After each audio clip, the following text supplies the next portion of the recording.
નમસ્કાર મિત્રો પ્રદીપસિંહ વાઘેલા શું કમબેક કરી શકે છે? શું પ્રદીપસિંહ વાઘેલા ભારતીય જનતા પાર્ટીમાં ફરી એક વખત મોટા સ્થાન પર જોવા મળી શકે છે? વીરાંજલિનો કાર્યક્રમ, પરંતુ ફાયદો કોને અને કેટલો? ભારતીય જનતા પાર્ટીમાં આજની તારીખે પરિસ્થિતિ શું છે? વિસ્તારથી વાત કરું તો ગુજરાતમાં ખૂબ જ મોટો થઈ રહેલો ચહેરો, તપતો ચહેરો પ્રદીપસિંહ વાઘેલાને માનવામાં આવતો હતો. કહેવામાં આવતું હતું કે આ લાંબી રેસનો ઘોડો છે, ભારતીય જનતા પાર્ટીમાં ખૂબ આગળ જશે. અને આ વચ્ચે એવું થયું કે તેમને રાજીનામું આપી દેવું પડ્યું. ખરા અર્થમાં કહીએ તો કહેવામાં આવ્યું કે રાજીનામું તમે આપી દો. અને તમે વિચારો કે પાછળ વિવાદ કેટલા મોટા થયા હશે. ભૂતકાળમાં આપણે ખૂબ ચર્ચા કરી છે, જમીન વિવાદની હોય, એસઓજીની હોય, પાલડીના પ્રકરણની હોય, જીમિત શાહની હોય, પરંતુ આ બધા વચ્ચે વાત એ જ હતી કે પ્રદીપસિંહ વાઘેલા પાસે રાજીનામું માંગવામાં આવે, પ્રદીપસિંહ વાઘેલા રાજીનામું આપી દે, પછી પડઘા કેવા પડી શકે? ભારતીય જનતા પાર્ટી ગુજરાતમાં મજબૂત, વિક્રમ બહુમતી, આ વચ્ચે એવા કશા મોટા પડઘા ન પડ્યા. સવાલ એ પણ હતો કે પ્રદીપસિંહ વાઘેલાનું ભવિષ્ય હવે શું છે? ઘણાએ પણ ચર્ચા શરૂ કરી કે પ્રદીપસિંહ વાઘેલા હવે ખતમ થઈ ચૂક્યા છે. પ્રદીપસિંહ વાઘેલા જો ખતમ થઈ ચૂક્યા હોય, પ્રદીપસિંહ વાઘેલાને પણ હવે આશા અપેક્ષા ન હોય, તો પ્રદીપસિંહ વાઘેલા કેમ અલગ અલગ સામાજિક કામો કરી રહ્યા છે? વાત રહી વીરાંજલિની, તો વીરાંજલિ એક દેશભક્તિનો કાર્યક્રમ છે. શહીદ દિવસ 23 માર્ચે આવે છે. ભગતસિંહ સુખદેવ રાજગુરુને ફાંસીની સજા આપવામાં આવી હતી અને તે બાબતે લોકો સુધી વાત પહોંચે, અન્ય શહીદો હોય તેમની વાત લોકો સુધી પહોંચે અને લોકો એ પછી દેશભક્તિ માટે પ્રેરાય, દેશની સેનામાં જોડાવા માટે પ્રેરાય, તે માટેના પ્રયત્નો તેઓ કરતા હોય છે. પરંતુ આમાં જાણતા અજાણતા રાજકારણ પણ થાય અને તેમાં જાણતા અજાણતા ઘણા ચહેરા મોટા પણ થાય.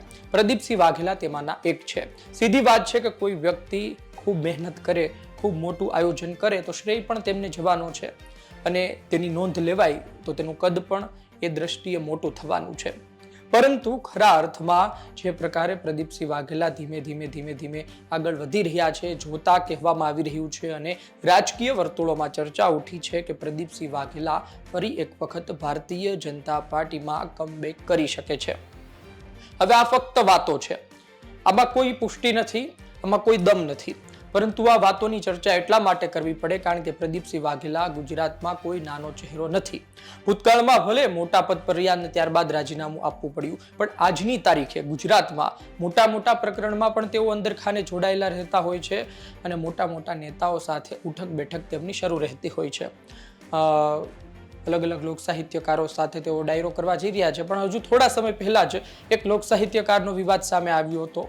એમની સામે જે લોકો હતા તેમને મદદ કરવાની વાત પ્રદીપસિંહ વાઘેલા સામે આવી હતી કે પ્રદીપસિંહ વાઘેલાએ તેમને મદદ કરી, એક ગ્રુપના છે. ખેર, આ બધામાં આપણે વધારે નહીં પડવું અને આપણે ભૂતકાળમાં બધી વાતો પણ કરી છે, પરંતુ કહેવાનો મતલબ એ છે કે વીરાંજલિ કાર્યક્રમ છે, 100% દેશભક્તિનો કાર્યક્રમ છે, 100% આવા કાર્યક્રમ અન્ય વિસ્તારમાં પણ થવા જોઈએ. પણ કદાચ તેઓ ઈચ્છતા ન હોય તો પણ તેનો ફાયદો તેમને મળે અને આ ફાયદો, આની નોંધ ગુજરાતમાં લેવાય, આની નોંધ અન્ય રાષ્ટ્રીય નેતાઓ પણ લઈ શકે. તમે જુઓ, એ કાર્યક્રમમાં એવી પણ વાત નથી કે ફક્ત ગુજરાતના ક્રાંતિકારીની વાત હોય, ફક્ત ગુજરાતના અમુક નેતાઓની વાત હોય કે ગુજરાતના કોઈ એવા શહીદની વાત હોય. એમાં કઈ તેવી વાત નથી, એ તો સમગ્ર દેશની વાત છે. અને જે વ્યક્તિઓ સીમાઓ તોડીને કાર્યક્રમ કરે, સીમાઓ તોડીને વાત કરતા હોય, ત્યારે સમજી લેવાનું કે તેમને રાષ્ટ્રીય કક્ષાએ પણ ખૂબ રસ છે. હવે નીતિન નવીન બન્યા છે, તે આવનાર દિવસમાં શું જાહેર કરે છે, કોઈ મોટી જવાબદારી પ્રદીપસિંહ વાઘેલાને રાષ્ટ્રીય સ્તરે આપવામાં આવે છે કે નહીં? કારણ કે ઘણા લોકો તેવું પણ કહી રહ્યા છે કે રાષ્ટ્રીય સ્તરે તેમને એક જવાબદારી મળી શકે છે, પરંતુ એ તો સમય આવે ત્યારે ખબર પડશે. અત્યારની સ્થિતિ એ છે કે પ્રદીપસિંહ વાઘેલા પોતાનું કામ કરી રહ્યા છે. અને સવાલ આપણને એ પણ થાય ઘણી વખત કે ઘણા લોકોનો સવાલ એવો પણ હોય છે કે ભાઈ, જે ભગતસિંહને આગળ લઈને ચાલી રહ્યા છે, આમ તો ભારતીય જનતા પાર્ટીના નેતાઓ ખૂબ ધાર્મિક હોય, સાંપ્રદાયિક હોય અને ધર્મને માનતા હોય, પરંતુ એ જે ક્રાંતિકારીની વાત કરી રહ્યા છે, એ ક્રાંતિકારી તો એવું કહેતા હતા કે તમે કોઈ ધર્મમાં ન માનો. એ નાસ્તિક હતા અને એમણે બુક પણ લખેલી છે ભગતસિંહે કે તેઓ નાસ્તિક કેમ છે.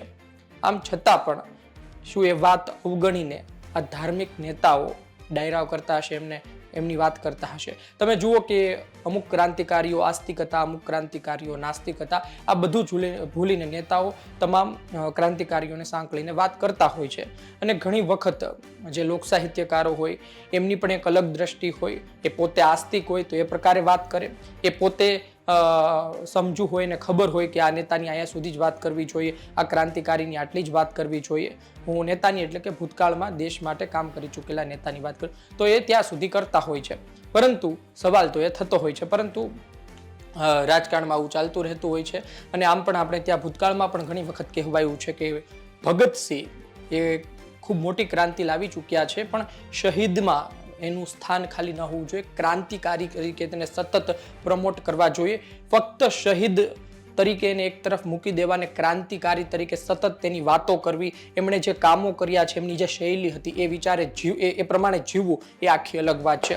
આ તો વાત ભગતસિંહની રહી, પરંતુ જોઈએ વધુ આવનાર સમયમાં પ્રદીપસિંહ વાઘેલાના જીવનમાં શું બદલાવ આવે છે, ખરા અર્થમાં વીરાંજલિનો ફાયદો મળે છે કે નહીં, અને કદાચ તેઓ ફાયદો નહીં મળે અને પોતાને રસનો વિષય હોય છે, વર્ષોથી કરે છે, માટે કરતા હશે કે ભાઈ કોઈ કાર્યક્રમ વર્ષોથી થાય છે તો બંધ ન કરવો જોઈએ.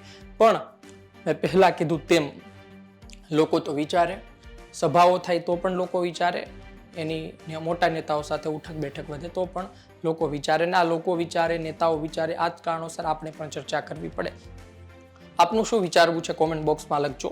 આપ શું વિચારો છો કે પ્રદીપસિંહ ફરી એક વખત કમબેક કરી શકે છે, કોઈ મોટા પદ પર પહોંચી શકે છે? અને તમે જુઓ, કમબેક કરવું એટલે અર્થ એવો પણ નથી થતો કે મોટા પદ પર આવીને તમે પછી કરપ્શન કરો, મોટા પદ પર આવીને પછી તમે ફક્ત જૂથવાદ કરો, મોટા પદ પર આવીને ફક્ત તમે તમારા ઘર ભરો. તમે સંગઠનમાં હોય કે પછી સરકારમાં હોય, કઈ પણ જગ્યાએ હોય, તમે સમાજમાં બદલાવ લાવી શકો છો, છેવાડાના વ્યક્તિની પરિસ્થિતિ બદલી શકો છો, તો તમે કામના. ઘણી વખત તો પાર્ટીમાં એવું હોય કે પાર્ટીની પરિસ્થિતિ બદલી શકો છો તો તમે કામના, પણ અંતે સેવાની જે વાત છે એ સૌથી પહેલા હોવી જોઈએ. આપનો અભિપ્રાય કોમેન્ટ બોક્સમાં લખજો. ધન્યવાદ.